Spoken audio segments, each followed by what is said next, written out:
চিংড়ি লাভাররা কোথায়? আপনারা কি মাংসের বিরিয়ানি খেতে খেতে বিরক্ত? তাই আপনাদের জন্য নিয়ে আসলাম এই চিংড়ি মাছের বিরিয়ানি। গরু, মুরগি, খাসির বিরিয়ানি তো অনেক খেয়েছেন। এবার এই চিংড়ি মাছের বিরিয়ানি খেয়ে দেখুন।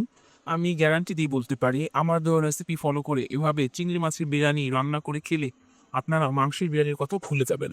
তাছাড়া এই রান্নার মধ্যে ব্যবহার করা হয়েছে স্পেশাল মসলা, যা রান্নার স্বাদকে করে দেবে দ্বিগুণ। আসছে ঈদ, ঈদের মধ্যে মাংস দিয়ে বিরিয়ানি তো অনেকেই রান্না করবে। আপনি এই ভিন্ন রকম চিংড়ি মাছের বিরিয়ানিটা রান্না করে দেখুন, একটি ভিন্ন মাত্রা যোগ করবে। তাহলে চলুন আর কথা না, রেসিপিটা দেখে নিই। আসসালামু আলাইকুম ভিউয়ার্স, আমি এখানে চিংড়ি বিরিয়ানি রান্না করতে চলে আসলাম। চুলাতে আমি একটি পাতিলে বসিয়ে দিয়েছি এবং এর মধ্যে আমি পর্যাপ্ত পরিমাণে তেল দিয়ে পাতিলটাকে গরম করে নিচ্ছি। চিংড়ি বিরিয়ানি তৈরি করার জন্য চিংড়ি মাছটাকে আমি এর মধ্যে যে সকল খোসা ছিল সেগুলো সম্পূর্ণভাবে ছাড়িয়ে নিয়েছি। এখানে আমি 200 গ্রামের মতো চিংড়ি মাছটা নিয়েছি।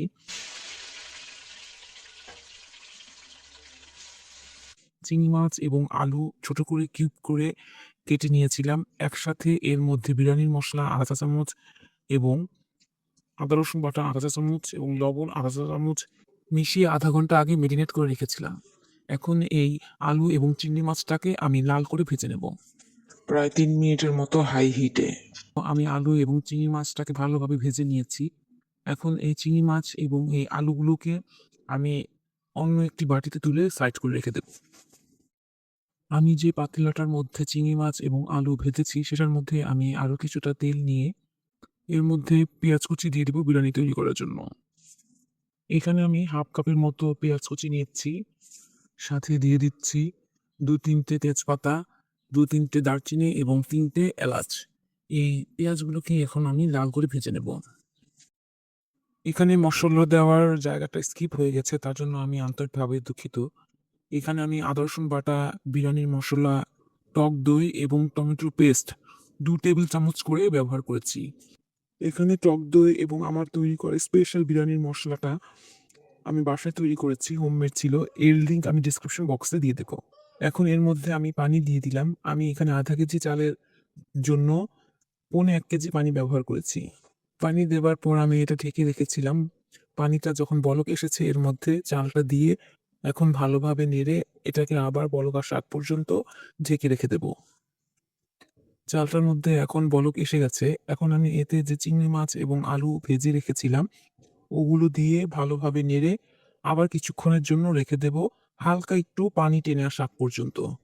এখন বলতে চাচ্ছি, যারা আমার চ্যানেলটাকে সাবস্ক্রাইব করেছেন তাদের অসংখ্য ধন্যবাদ, এবং যারা এখনো সাবস্ক্রাইব করেননি কাইন্ডলি সাবস্ক্রাইব করে দেবেন প্লিজ। এতে আমি নতুন ভিডিও বানাতে উৎসাহ পাই, এবং ভিডিওটি ভালো লাগলে অবশ্যই লাইক শেয়ার করে দেবেন প্লিজ। এখন আবার ভিডিওতে ফিরে আসলাম। এখানে চিংড়ি মাছ এবং আলুটা দেওয়ার পর একটু পানিটা টেনে এসেছে। এখন আমি এই বিরিয়ানিটাকে ভালোভাবে নেড়ে দমে রেখে দেব প্রায় 10 মিনিটের জন্য।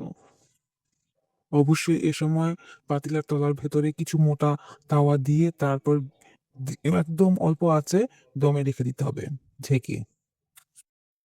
ফিরে আসলাম প্রায় 10 মিনিট পর। বিরিয়ানিটা এখন সম্পূর্ণ হয়ে গেছে। আমি একটু নেড়ে আপনাদের দেখিয়ে দিচ্ছি।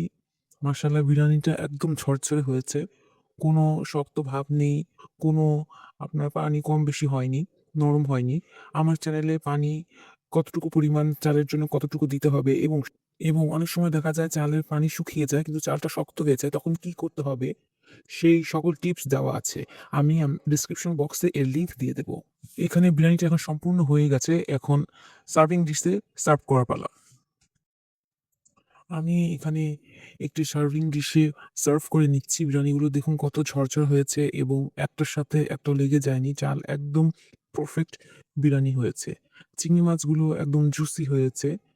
চিংড়ি মাছটা হতে বেশি সময় লাগে না, তাই এটাকে ঝটপট বিরিয়ানিও বলা চলে। খুবই দ্রুত একটি আইটেম। আশা করি ভিডিওটি আপনাদের কাছে ভালো লেগেছে। আজকে তাহলে এই পর্যন্তই। আবার দেখা হবে নেক্সট কোনো ভিডিওতে। সে পর্যন্ত ভালো থাকবেন, সুস্থ থাকবেন এবং অবশ্যই নিরাপদে থাকবেন। আল্লাহ হাফেজ।